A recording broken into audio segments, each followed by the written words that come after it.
चेन्नई को आखिरी के 6 गेंद में चाहिए थे 15 रन। धक धक कर रही थी सीएसके की फैंस की धड़कनें। लड़ते रहे रविंदर जडेजा लेकिन नहीं टाल पाए चेन्नई की हार। रॉयल चैलेंजर्स बेंगलुरु ने पहले बल्लेबाजी में दिखाया दम, फिर गेंदबाजों ने दिखाई अपनी ताकत।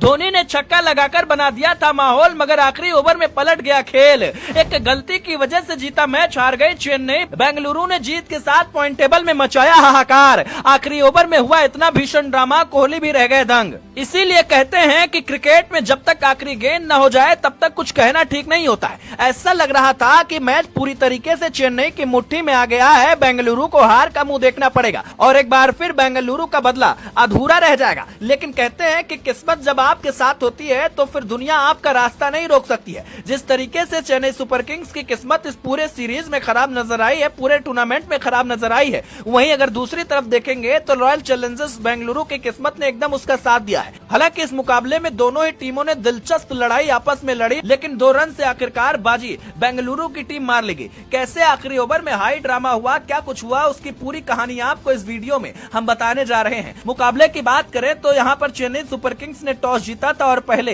गेंदबाजी करने का निर्णय लिया, लेकिन उसका यह फैसला पूरी तरीके से गलत साबित हुआ, क्योंकि एक छोर से विराट कोहली ताबड़तोड़ बल्लेबाजी कर रहे थे तो दूसरे छोर से भी जैकब बेथल एकदम आग का बल्ला लेकर मैदान पर उतरे थे। उन्होंने ताबड़तोड़ अंदाज में चौके और छक्के लगाए, जबकि विराट कोहली तो एकदम अलग अंदाज में नजर आए। अक्सर देखा जाता है कि विराट थोड़े धीरे बल्लेबाजी करते हैं, मगर इस मुकाबले में उनका स्ट्राइक रेट 187 का रहा और 5 छक्के 5 चौके लगाए। जैसे विराट मन बनाकर आए थे कि आज चेन्नई के सामने बदला लेना है, कुछ अलग करना है। फिर क्या था, रॉयल चैलेंजर्स बेंगलुरु ने धुआंधार अंदाज में बल्लेबाजी की, लेकिन विराट कोहली और जैकब का खेलना तो ट्रेलर था। पिक्चर को लॉन्च करने का काम रोमानियो शेफर्ड ने किया। उन्होंने सिर्फ 14 गेंद में 53 रन बनाकर बेंगलुरु की उम्मीदों को आसमान पर पहुंचा दिया। नहीं तो एक वक्त को तो ऐसा ही लग रहा था कि शायद बेंगलुरु 180 के आसपास सिमट जाएगी, लेकिन स्कोर पहुंच गया 213 के पार। इसके बाद दुनिया ने देखी कि किस तरीके से तबाही मचाने वाली बल्लेबाजी की जाती है। शुरुआत चेन्नई की भी जबरदस्त रही। आयुष मात्रे एकदम बदले की आग में जल रहे थे, जैसे वो धोनी से वादा करके मैदान पर आए थे कि आज कुछ भी हो जाए मगर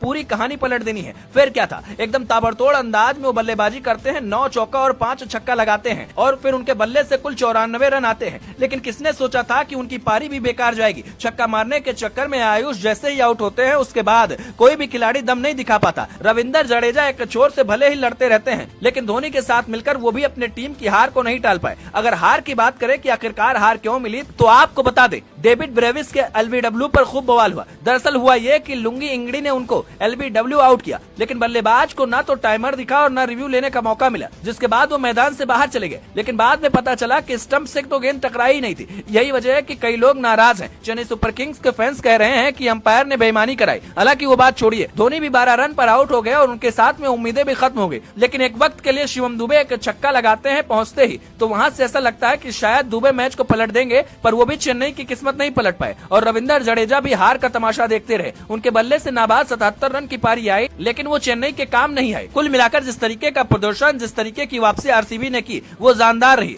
धोनी निराश होकर लौटे, वहीं दूसरी तरफ कोहली ने सेलिब्रेट भी नहीं किया, क्योंकि धोनी का वो बहुत सम्मान करते हैं। लेकिन ये जीत रॉयल चैलेंजर्स बेंगलुरु के लिए काफी खास है, क्योंकि अब वो पॉइंट टेबल में नंबर 1 पर काबिज है। 16 पॉइंट्स उसके पास है। देखना यही होगा कि आगे क्या कुछ होता है। लेकिन आपको क्या लगता है, चेन्नई किसकी वजह से हारी है? कमेंट करके हमें जरूर बताइएगा।